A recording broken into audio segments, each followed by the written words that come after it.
Assalamualaikum warahmatullahi wabarakatuh. Perkenalkan, nama saya Ronaldi Yogi Prasetyo. NIM saya 2010411241. Saya dari Prodi Manajemen kelas G, Fakultas Ekonomi, Universitas Muhammadiyah Jember. Di sini saya akan menjelaskan materi tentang hakikat iman dan pengaruhnya bagi kehidupan. Baik, hakikat iman. Pengertian hakikat iman sendiri dibagi menjadi dua hal, yaitu secara etimologis dan terminologis. Secara etimologis, iman sendiri berasal dari bahasa Arab, yaitu amanah atau yu'minu, yang artinya aman atau percaya. Di mana dia percaya, maka akan merasa aman. Jadi, akar kata iman sendiri itu berasal dari kata amanah, yang artinya kepercayaan, yakin atau ketenangan. Tapi yang sering kita dengar yaitu yakin atau percaya. Secara terminologis, hakikat iman sendiri itu adalah mempercayai segala sesuatu dengan berita-berita yang sifatnya tidak dapat diindra, kasat mata atau tidak nampak. Maka dari itu, agama nantinya ada istilah perkara-perkara yang sifatnya sadrat, artinya hanya didengar atau samar, atau nanti yang disebut juga sebagai samawat, yang artinya langit atau berita-berita lain. Oleh karena itu, iman sendiri sebenarnya pokok agama, di mana pokok-pokok tersebut hanya menceritakan bahwa kita ini hanya mendengar dari berita. Kita ini tidak dapat menyaksikannya, bahkan tidak dapat diindra, yang hatinya itu mau percaya atau tidak. Yang sering kita dengar, iman sendiri itu berasal atau terangkum dalam suatu hukum yang disebut sebagai rukun iman. Rukun iman yang pertama adalah iman kepada Allah, karena Allah itu merupakan ilahinya, yang artinya ketuhanan. Allah itu merupakan sang pencipta, pemilik alam dan segala isinya.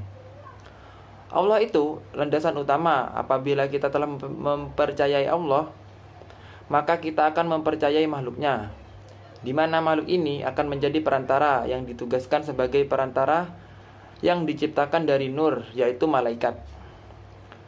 Di mana yang pertama iman kepada Allah, yang kedua adalah iman kepada malaikat, dan yang ketiga yaitu iman kepada kitab suci Allah. Di mana kitab ini merupakan suatu petunjuk yang berisi tentang maunya Allah dan perkataan Allah.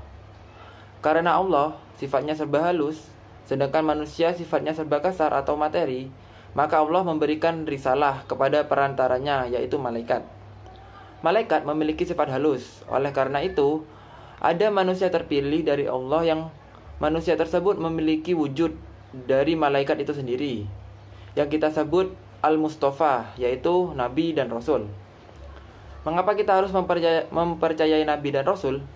Karena Nabi sendiri memiliki sifat fisik seperti malaikat. Apa yang disampaikan Nabi itu harus kita percayai. Yang kelima adalah iman kepada hari akhir.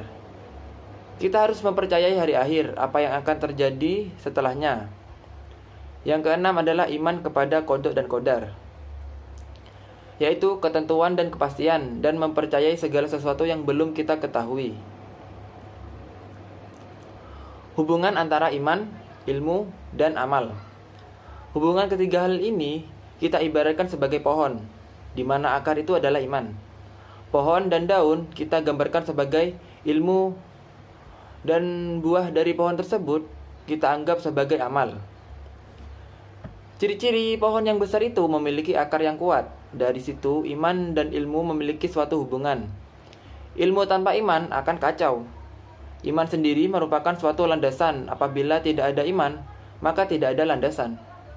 Jika memiliki ilmu tanpa didasari iman, maka ilmu tersebut bisa menyengsarakan umat lain. Ilmu tanpa agama akan buta. Agama tanpa ilmu akan lumpuh.